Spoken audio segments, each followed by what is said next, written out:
ছাত্র জীবনে আমরা প্রত্যেকেই জীবনটাকে সাজানোর জন্য স্বপ্ন দেখে থাকি বা স্বপ্নের বীজ রোপণ করে থাকি। কারো সেই বীজ থেকে বৃক্ষে পরিণত হয়, আবার কারো সেই বীজ সেই বীজতলাতেই নষ্ট হয়ে যায়। সেরকমই এক ছবি কবি সাহিত্যিক নীরেন্দ্রনাথ চক্রবর্তী তার অমলকান্তি কবিতাটিতে তুলে ধরেছেন। অমলকান্তি আমার বন্ধু। স্কুলে আমরা একসঙ্গে পড়তাম।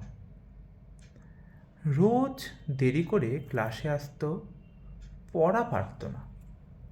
শব্দরূপ জিজ্ঞেস করলে এমন অবাক হয়ে জানালার দিকে তাকিয়ে থাকতো যে দেখে ভারী কষ্ট হতো আমাদের। আমরা কেউ মাস্টার হতে চেয়েছিলাম, কেউ ডাক্তার, কেউ উকিল। অমলকান্তি সেসব কিছু হতে চায়নি।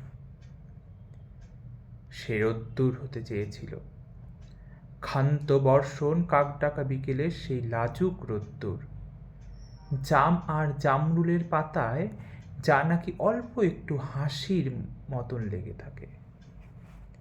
আমরা কেউ মাস্টার হয়েছি, কেউ ডাক্তার, কেউ উকিল। অমলকান্তি রোদ্দুর হতে পারেনি। সে এখন অন্ধকার একটা ছাপাখানায় কাজ করে।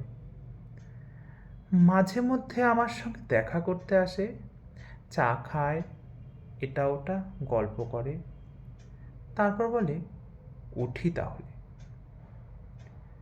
আমি ওকে দরজা পর্যন্ত এগিয়ে দিয়ে আসি।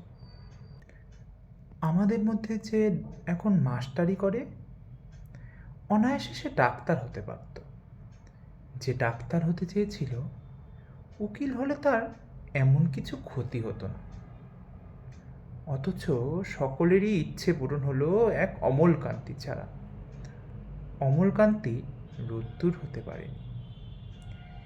সেই অমলকান্তি রোদ্দুরের কথা ভাবতে ভাবতে ভাবতে যে একদিন রোদ্দুর হতে চেয়েছিল।